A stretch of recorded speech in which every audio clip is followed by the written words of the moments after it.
Admit ചെയ്തു. എന്തിന്? അവരുടെ മോളുടെ സ്കൂളിലെ പേരൻസ് ഡേ ആയിരുന്നു. ഷട്ടിൽ കോമ്പറ്റീഷൻ അവരും ചേർന്നു. തുടങ്ങി ഒരു 20 മിനിറ്റ് കഴിഞ്ഞ് നേരെ ഹോസ്പിറ്റലിലേക്ക് കൊണ്ടുപോകായിരുന്നു വിത്ത് ഹൈ BP. ഇവരെ പോലുള്ളവരൊക്കെ എന്തിനാ ഈ ഷട്ടിലൊക്കെ കളിക്കാൻ പോകുന്നേ? വല്ല നാരങ്ങ സ്പൂൺ പോലുള്ള കളിക്കൊക്കെ പോയി ചേർന്ന പോരെ. എന്നിട്ട് anything serious? Nothing sir. ECG നോർമലാണ്. പിന്നെ ഷുഗറും കൊളസ്ട്രോളും നേരത്തെ ഹയർ സൈഡ് ആയിരുന്നുകൊണ്ട് റൂട്ടീൻ ചെക്കപ്പ് കഴിഞ്ഞ് നാളെ ഡിസ്ചാർജ് ചെയ്യത്തുള്ളൂ. കാര്യങ്ങൾ അപ്പം അറിയിക്കാൻ ഡോക്ടറോട് പറഞ്ഞിട്ടുണ്ട്. നാളെ ഡിസ്ചാർജ് എന്ന് പറയുമ്പോൾ മറ്റന്നാൾ 10 o'clock. Sir. Inform the commission and all concern. Sir.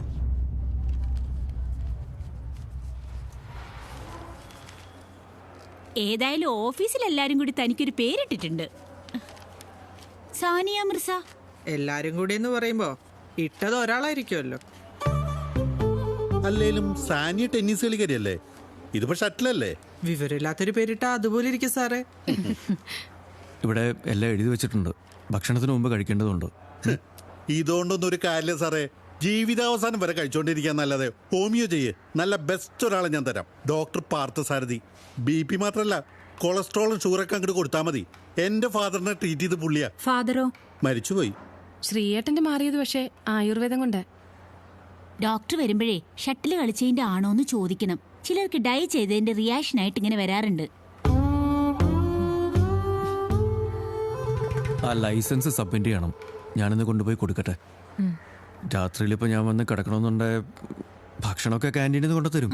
കഞ്ഞി മതിട്ടോ. വേണമെന്നില്ല, നാളെ വന്നാ മതി. അമ്മയോട് തൽക്കാലം പറയണ്ട. ഞാനിപ്പോ എന്നാ ഞങ്ങൾ ഇറങ്ങാം. വീട്ടിലെത്തിയിട്ട് വിളിക്കാം. ശരി. ഈ ആയുർവേദ ഹോമിയൊന്നും എനിക്കറിയില്ല. ചേച്ചി പറ്റുകയാണെങ്കിൽ ഇതൊന്ന് വെറുതെ നോക്ക്.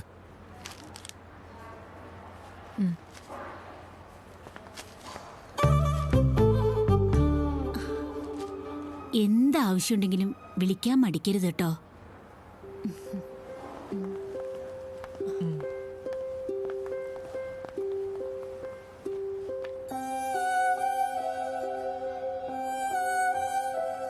വീട്ടിൽ ചെന്നൊന്ന് കുളിച്ച് ഡ്രസ്സ് മാറിയിട്ട് ഞാനിങ്ങ് വരാം.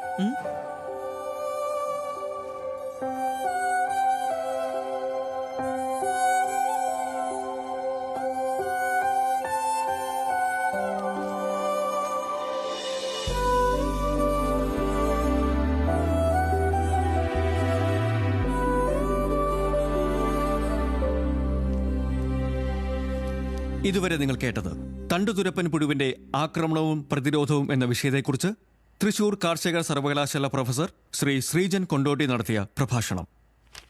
അല്പസമയത്തിനകം മലയാളത്തിൽ വാർത്തകൾ ഡൽഹി റിലേ.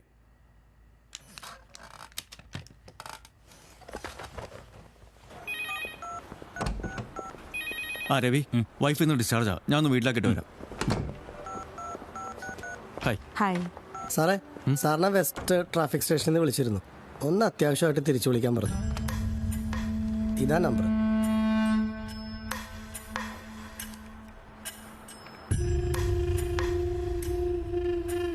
ഹലോ സാർ, ഞാൻ രാജീവ് നാരായണൻ.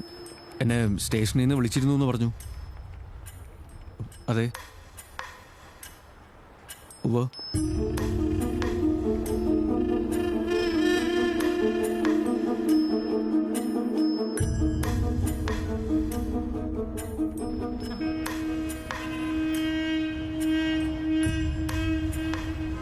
ഇതെന്താ, വീട്ടിലേക്കല്ലേ? എന്താ ആകപ്പാടെ? ട്രാഫിക് സ്റ്റേഷനിലേക്ക് വിളിപ്പിച്ചിരിക്കുക.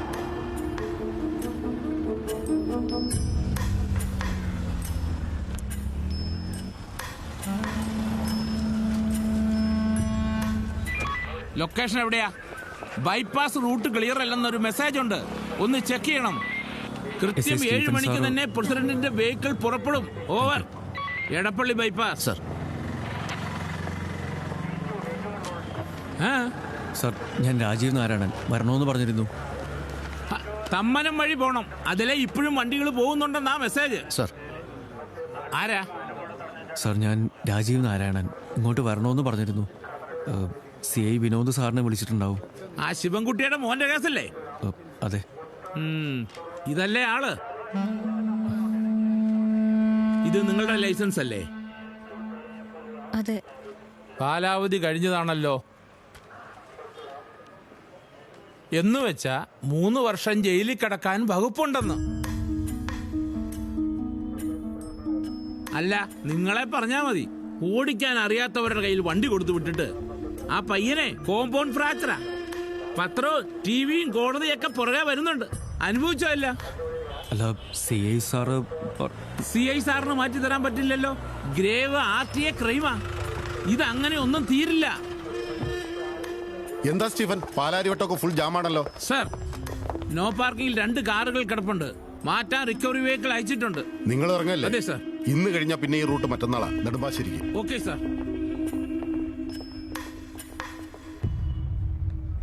എനിക്കറിയായിരുന്നോ? നിനക്ക് എന്തെങ്കിലും അറിയാവോ?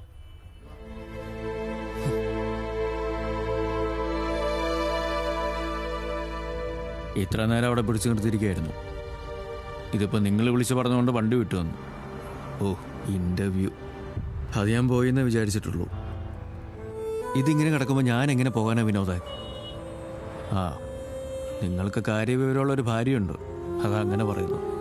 പല റെക്കോർഡ്സിലും ഇയർ ഓഫ് ബർത്ത് വേറെയാ. നേരത്തെ സ്കൂളിൽ ചേർക്കാൻ വേണ്ടി അവളുടെ അച്ഛൻ കാണിച്ച അതിബുദ്ധിയാ. ശരിക്കുള്ള പ്രായത്തെക്കാൾ കൂടുതലാ പല സർട്ടിഫിക്കറ്റിലും. സത്യമേതാന്ന ഇപ്പൊ എന്റെ സംശയം. ആ, ഞാൻ വിളിക്കാം.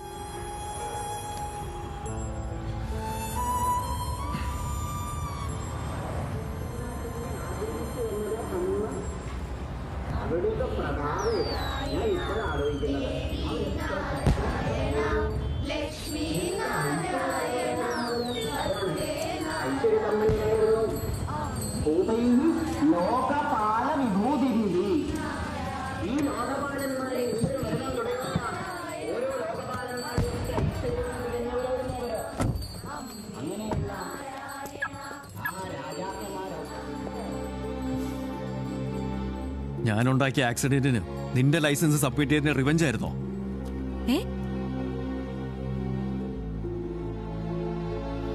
അതോ ഒറ്റയ്ക്ക് ഞാൻ അങ്ങനെ അയർലൻഡിൽ പോകണ്ടെന്ന് വിചാരിച്ചിട്ടോ? ലൈസൻസ് എക്സ്പയർ ആയ കാര്യം തീരെ അങ്ങ് അറിയാൻ വയ്യായിരുന്നു എന്ന് പറയരുത്. സത്യമായിട്ടും എനിക്ക് അറിയാൻ വയ്യായിരുന്നു. ലൈസൻസ് കിട്ടിയത് പിന്നെ ഇന്നലെ ഇതിനു വേണ്ടി എടുത്തപ്പോഴാണ് ഞാനത് കൈകൊണ്ട് തൊട്ടത്. അതൊന്നും തുറന്നു നോക്കാൻ പോലും നിനക്ക് തോന്നിയില്ല? ഈ ലൈസൻസ് എന്ന് പറയുന്ന സാധനത്തിന് കാലാവധിയൊക്കെ ഉണ്ടെന്ന് ഞാൻ അറിയുന്നതേ ഇന്നാ. ഒരു ഇൻഷുറൻസ് ക്ലെയിമും കിട്ടില്ല. ആ പോലീസുകാരൻ പറഞ്ഞ കേട്ടല്ലോ, ഇന്റർവ്യൂ നടക്കുന്ന നേരത്ത് നമുക്കിവിടെ കേസ് കളിച്ച് നടക്കാം. നമുക്കല്ല, സോറി, എനിക്ക്. ഉത്തരവാദിത്തം വണ്ടിയുടെ ഓണർക്കാ. അതൊന്നും നിനക്കറിയേണ്ട കാര്യമില്ലല്ലോ.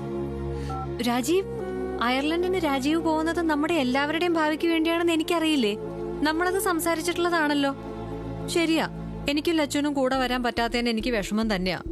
ഞാൻ ഇന്റർവ്യൂ തോറ്റേന്റെ അന്ന് തൊട്ട് ലച്ചു എന്നോട് മിണ്ടുന്നില്ല. ഇനി രാജീവും ഇങ്ങനെ പറയാതെ നമുക്കൊരു നല്ല ജീവിതം വേണമെന്ന് എനിക്കും ആഗ്രഹം ഉണ്ടാവില്ലേ?